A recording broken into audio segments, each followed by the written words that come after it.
Bom, vamos fazer um vídeo sobre ação direta de constitucionalidade por omissão e a DPF. Havendo tempo, vamos falar também do incidente de constitucionalidade no TJ, né, ou ADI estadual. Bom, eu vou lendo aqui, relembrando, então pode ficar meio demorado o vídeo. A ADI por omissão, ela é um instrumento que constou do texto da Constituição de 88, assim como o mandado de junção, tendente a resguardar a supremacia da Constituição ante a ausência da adoção de medidas concretizadoras da Constituição. Né? Então, foram previstos esses dois instrumentos. Não obstante, são instrumentos bastante distintos, porque enquanto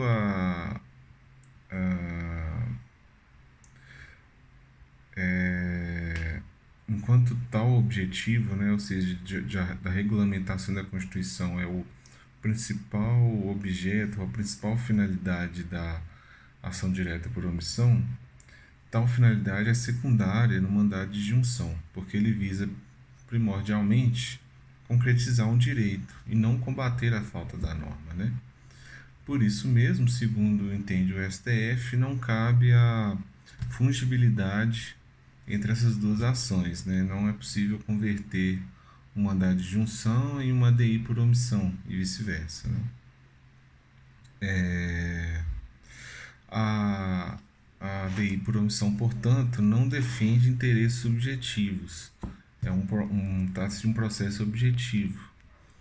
E tal papel de defesa de interesses subjetivos é reservado ao mandado de junção.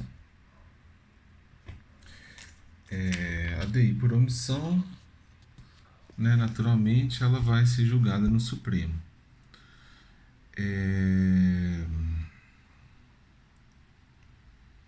Bom, o objeto da ADI por omissão são as normas constitucionais de eficácia limitada não regulamentada.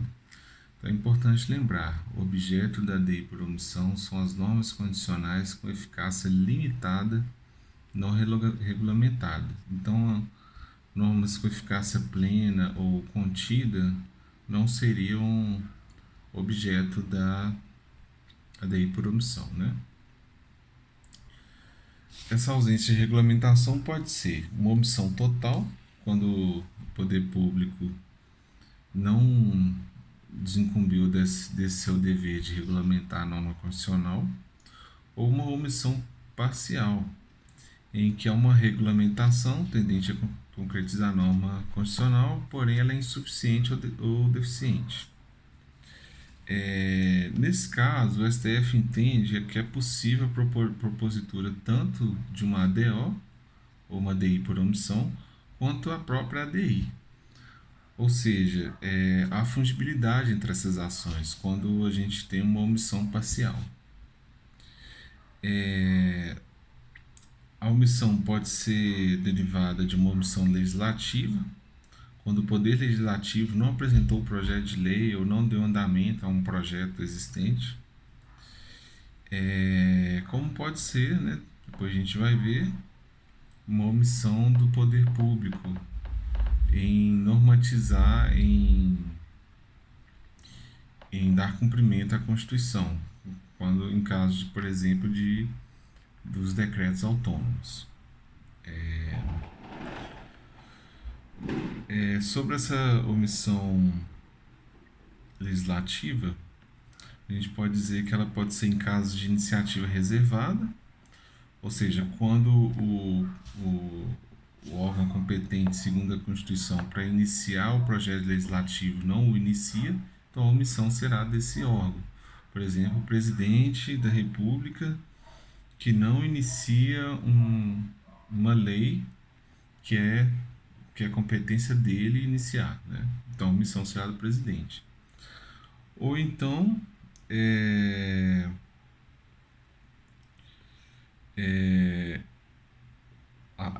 bom, e vale mencionar que a simples apresentação do projeto de lei não é suficiente para viabilizar a discussão acerca da omissão, porque aí a omissão passa a ser do Poder Legislativo, né? Que permanece em mora enquanto não finaliza o processo legislativo, para que se crie a norma omissa. E como já dissemos, né, essa omissão pode ser derivada, pode se tratar de uma omissão administrativa, em que não são adotadas as providências necessárias para a execução de determinações constantes do texto constitucional.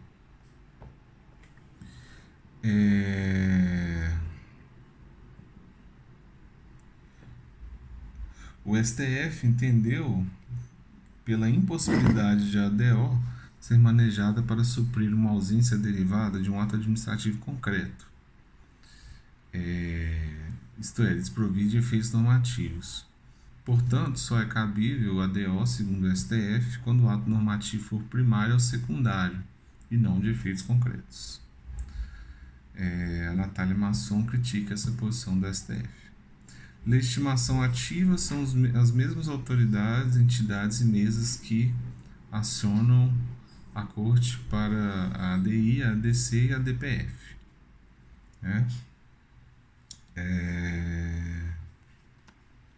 Se uma dessas autoridades ou mesas, etc., for a própria autoridade ou entidade omissa, naturalmente ela não poderá provocar o Supremo com a ADO, porquanto, né, a sua atitude deve ser fazer a norma, né?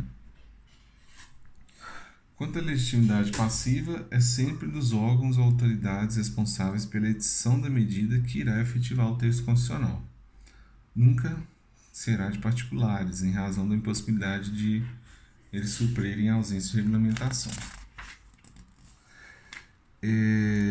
Acerca do procedimento, vale destacar que a petição inicial deve indicar a omissão incondicional, total e imparcial, e deve conter também o pedido com suas especificações.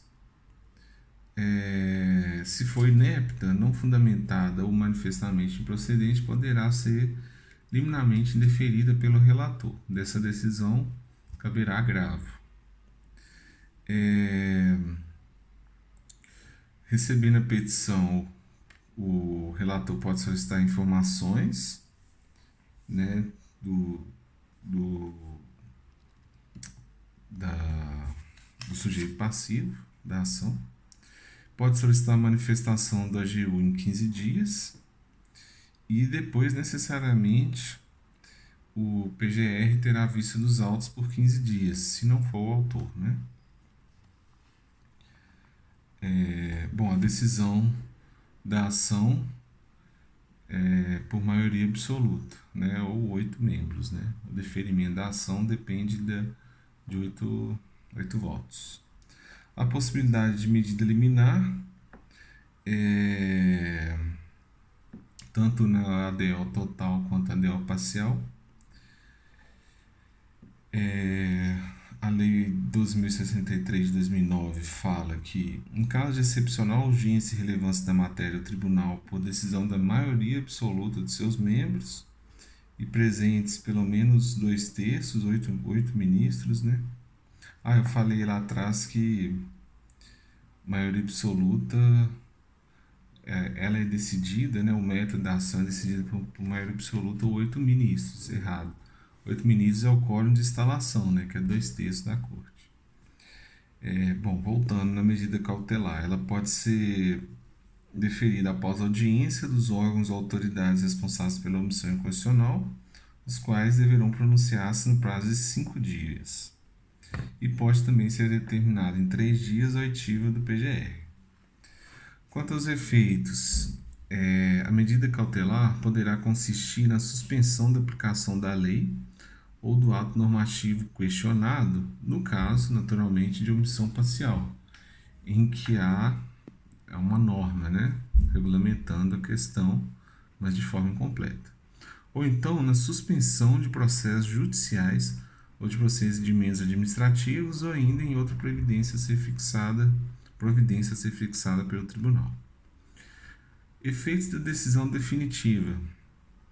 É, a procedência da ação importa no reconhecimento judicial de que há inaceitável inércia do poder público, conferindo à Corte o poder de notificar ou cientificar o legislador ou órgão administrativo de que incorre em mora, para que o responsável adote as medidas necessárias à concretização do texto constitucional. Bom, esse é um entendimento clássico, né, de que, segundo o princípio da separação dos poderes, valor que é muito caro, o Supremo não pode atuar como legislador positivo, ultrapassando, portanto, essa possibilidade de apenas notificar o órgão administrativo ou legislador para que adote as medidas necessárias à concretização da norma constitucional. Bom, se for atribuída a um órgão administrativo a medida, é possível que o STF determine a elaboração da norma em até 30 dias, ou outro prazo considerar razoável.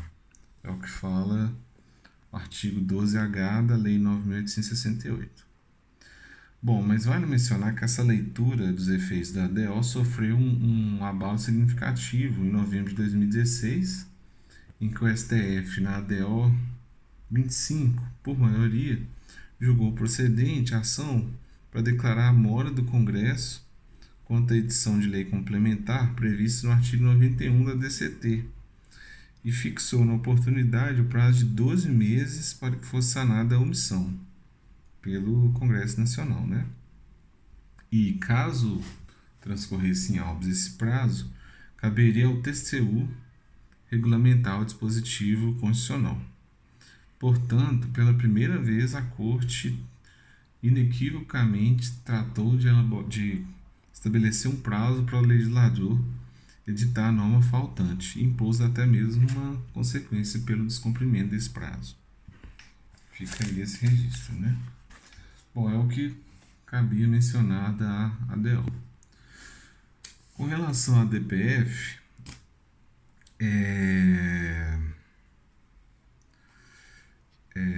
ela é de competência exclusiva do Supremo, regulamentada pela Lei 9.882, com a aplicação subsidiária da Lei 9.868, das ações diretas. Os legitimados para a DPF são os mesmos da ADI e da ADC.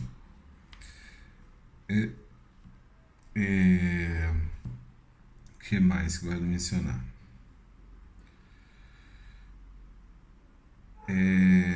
Houve até uma tentativa de ampliação desses legitimados no projeto de lei, mas houve veto do presidente da República. Então, entende-se que cabe ao Procurador-Geral da República formalizar questões constitucionais carentes de decisão e socialmente relevantes, podendo o interessado, mediante representação, solicitar ao PGR propositura de ADPF, que, naturalmente, não estará vinculado. Ele irá examinar os fundamentos jurídicos do pedido para decidir se ingressa ou não com a ADPF. O parâmetro da ADPF, ao contrário da ADI e da ADC, que tinham como parâmetro toda a Constituição, inclusive as ADCTs, as normas derivadas introduzidas por emenda à Constituição e as decorrentes de assimilação de tratados e acordos internacionais pelo procedimento do artigo 5º, parágrafo 3º, a ADPF possui um parâmetro mais restrito. Isso por quê? Porque ela tutela apenas os preceitos fundamentais, que não abrange naturalmente toda a Constituição, né? Bom, a doutrina fala que os preceitos fundamentais seriam aquelas prescrições que dão sentido básico do regime constitucional, como são, por exemplo, as que apontam para a autonomia dos estados, do Distrito Federal, especialmente as designativas de direitos e garantias fundamentais. Então, entende-se, hoje que os preceitos fundamentais englobariam os seguintes dispositivos constitucionais. Seriam os princípios fundamentais, artigo 1º a 4º da Constituição, que estabelecem estruturas essenciais para a organização do Estado, os direitos e garantias fundamentais, que constam do texto constitucional, artigos 5º a 17, ou assimilados por tratados internacionais. Os princípios constitucionais sensíveis, que são aqueles cuja inobservância podem autorizar a decretação da intervenção federal, e as cláusulas pétreas, tanto as expressas quanto as implícitas. O STF ele entende que compete à própria Corte, né, ao próprio STF, o juízo acerca do que se há de compreender no sistema constitucional brasileiro como preceito fundamental.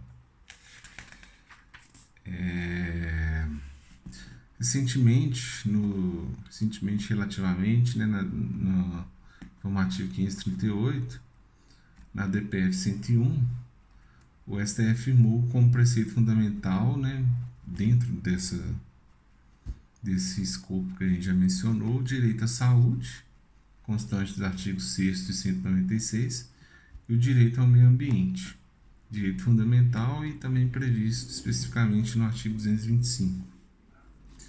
Bom, o princípio da subsidiariedade. A arguição não será admitida quando houver qualquer outro meio de sanar a lesividade. Portanto, é um controle concentrado de manejo extraordinário e supletivo. Que só é autorizado em situações que não existe outro meio apto a sanar a lesividade. Há quem entenda até mesmo que ela só caberia a depender de uma absoluta inexistência de qualquer outro meio eficaz para afastar a eventual lesão. No entanto, ela não estaria relegada a um papel tão secundário ou tão desimportante, né, no sistema constitucional. Deve-se predominar um enfoque objetivo, ou de proteção da ordem constitucional objetiva, que significa que o meio eficaz de sanar a lesão será aquele apto a solver a controvérsia constitucional relevante de forma ampla, geral e imediata. Isto é, com a mesma amplitude, efetividade e imediaticidade que a DPF possuiria, caso utilizado. Então,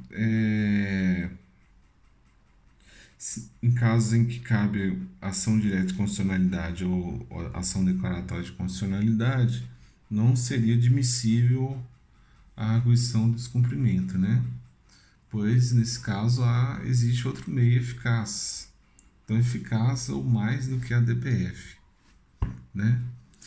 Então, a DPF será cabível de forma subsidiária quando não cabível a ADI ou ADC, né?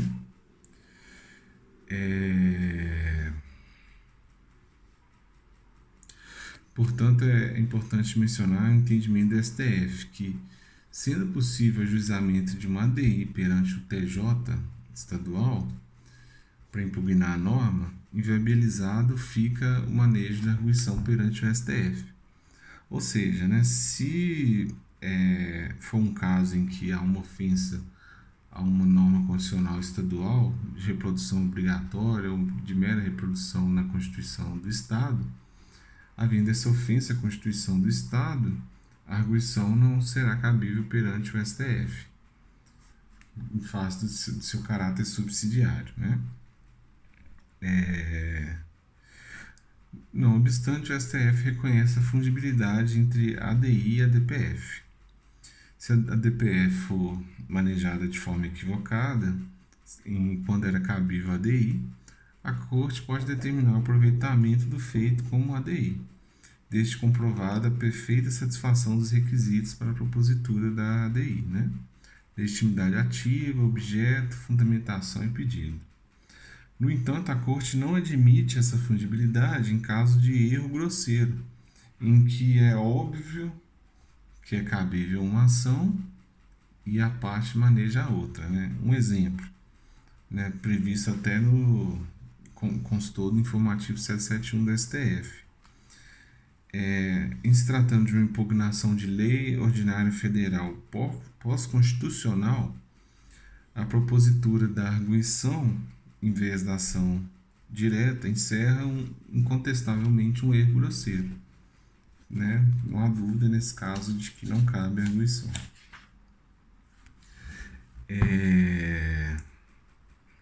Bom, então o cabimento da DPF seria em casos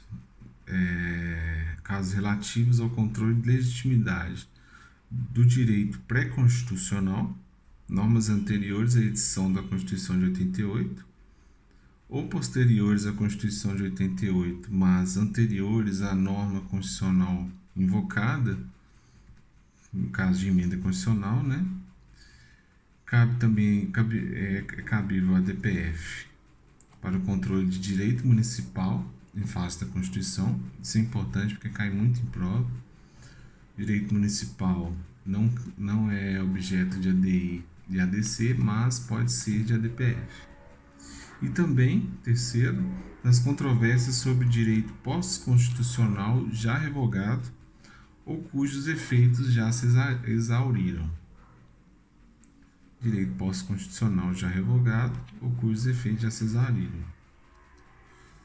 Nessas hipóteses em virtude das quais não cabe a ação direta, né, deve-se reconhecer a admissibilidade da utilização da DPF.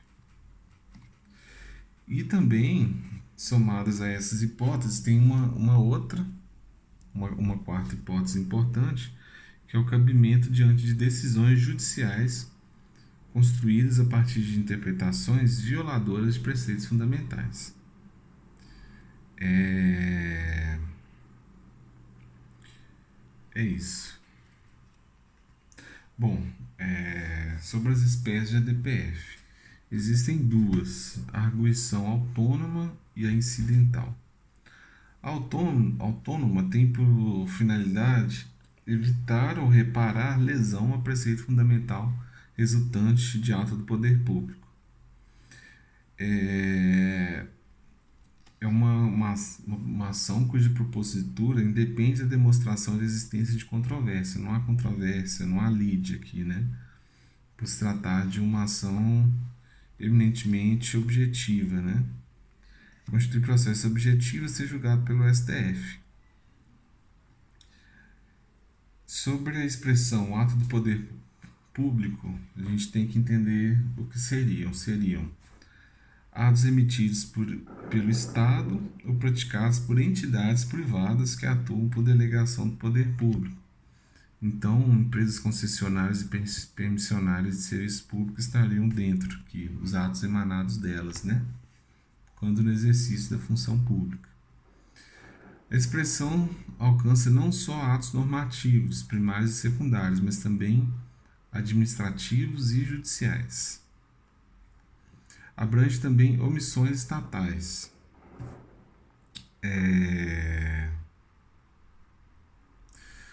De acordo com o STF, não é admissível a propositura da DPF tendo proposta de emenda constitucional como objeto, já que a PEC não finalizou o seu ciclo de formação, né? O ciclo de formação da emenda constitucional, então não cabe. É impraticável também a DPF para questionar enunciado de súmula, inclusive súmulas vinculantes. Quanto a essas últimas, há procedimento próprio, constitucionalmente fixado para cancelar, rever ou editar a súmula, então não cabe, né? E não cabe também para impugnar veto do Poder Executivo.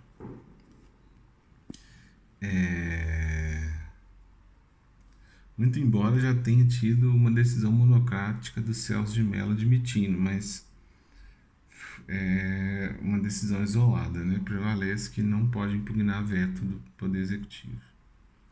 Por último, o STF decidiu que é cabível a arguição contra ato normativo já revogado. Bom, agora com relação à arguição incidental, ela é cabível em caso de existência de uma controvérsia constitucional relevante acerca de lei ou ato normativo federal, estadual ou municipal, tendo por intuito também evitar ou reparar lesão a preceito fundamental. Incluídos aqui, essa controvérsia sobre lei ou ato normativo, os anteriores à Constituição da República. Né? Essa espécie não encerra uma modalidade de ADPF típica do controle difuso incidental. Isso é importante dizer. A ação, mesmo nesse modelo incidental, ela é integrante do controle concentrado. Ela decorre de casos concretos que surgiram no seio do controle difuso incidental e que acarretaram controvérsia que deverá ser demonstrada na petição inicial.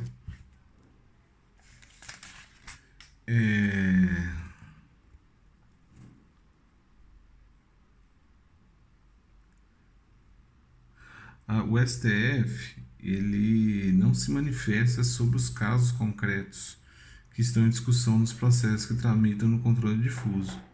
Há uma espécie de cisão, né?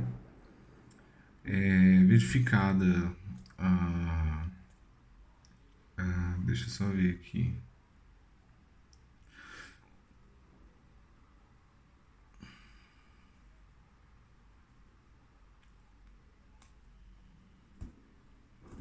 O objetivo é que é levado a conhecimento do STF uma questão constitucional que ocasionou no controle difuso grave controvérsia e que na via recursal demoraria alguns anos. Então você parte para a via concentrada de forma incidental. Né?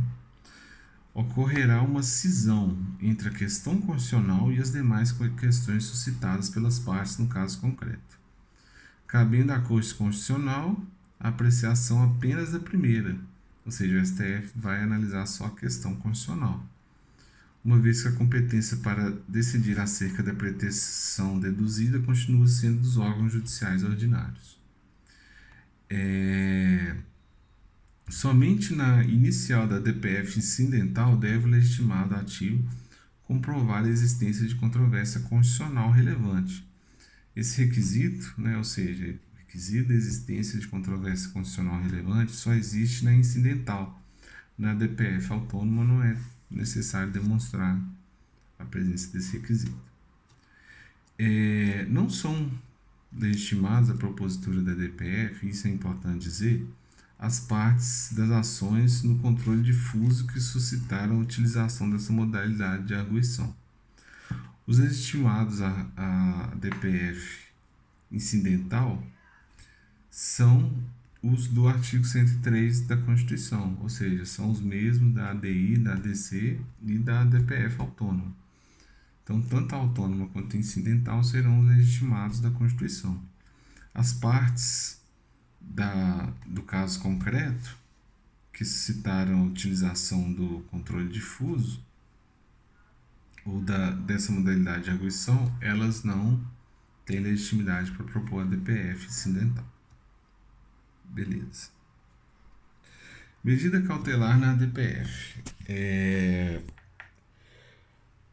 Ela pode ser concedida por voto da maioria absoluta do Supremo, ou 6 ministros. Será em caso de extrema urgência ou perigo de lesão grave, ou ainda em período de recesso. Não, mentira. Em caso de extrema urgência ou de perigo de lesão grave, ou ainda em período de recesso, pode o relator conceder a liminar, ad referendo do Tribunal Pleno. Né? A hipótese excepcional em que o próprio relator pode conceder a medida cautelar. Lembrando que esse caso de extrema urgência ou perigo de lesão grave é cabível ao lado do período de recesso. Né? Isso já foi cobrado em prova. Poderá ser ouvido a AGU ou PGR no prazo comum de 5 dias, antes da liminar. Né? Com relação aos efeitos, a liminar, a lei diz que a liminar poderá consistir na determinação de que juízes e tribunais suspendam o andamento dos processos ou os efeitos das decisões judiciais ou de qualquer outra medida que apresente relação com a matéria objeto da arguição, salvo-se decorrentes da coisa julgada.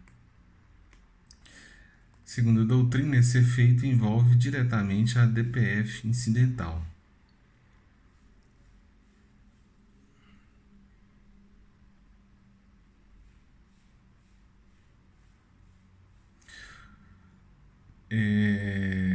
Por fim, é bom frisar uma importante medida cautelar que o STF decidiu, que foi a 347 de 2015, em que ele reconheceu o estado de coisa inconstitucional.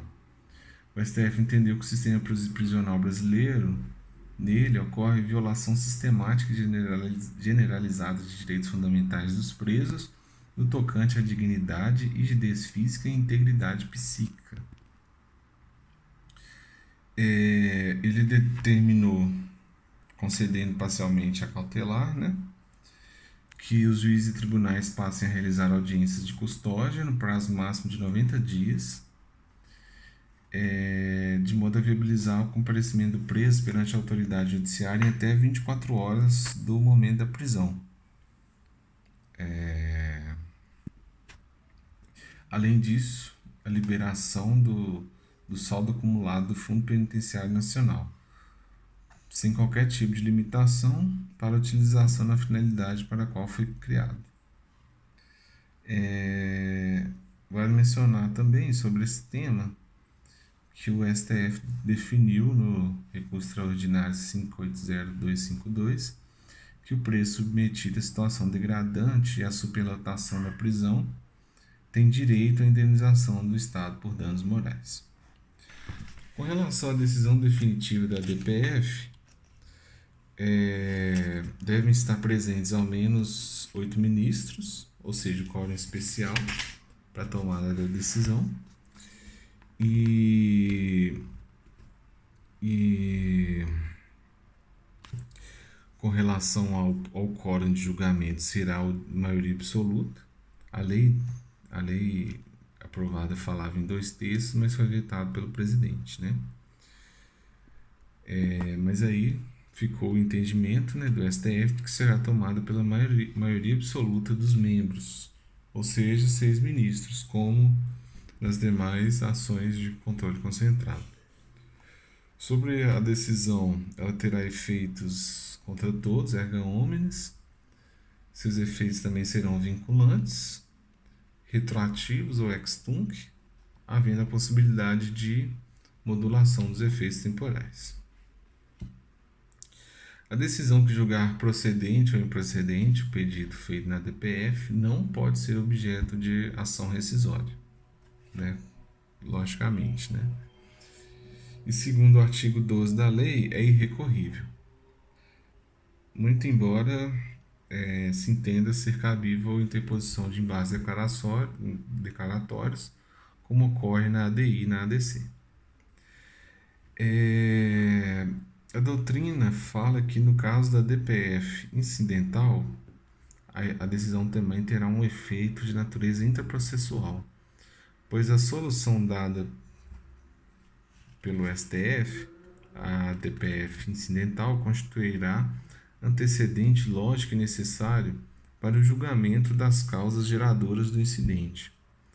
Vinculará os órgãos inferiores julgadores, né, que deverão decidir a questão constitucional dos processos que presidem segundo a decisão prolatada pelo STF. Ou seja, aqueles processos ficarão suspensos na DPF incidental, caso, né, tenham sido suspensos na medida cautelar, mas aqueles processos relacionados à DPF incidental deverão ter decisões sobre a questão constitucional no mesmo sentido da decisão prolatada pelo STF, né? Uma espécie de efeito vinculatório aí, com relação a essas ações.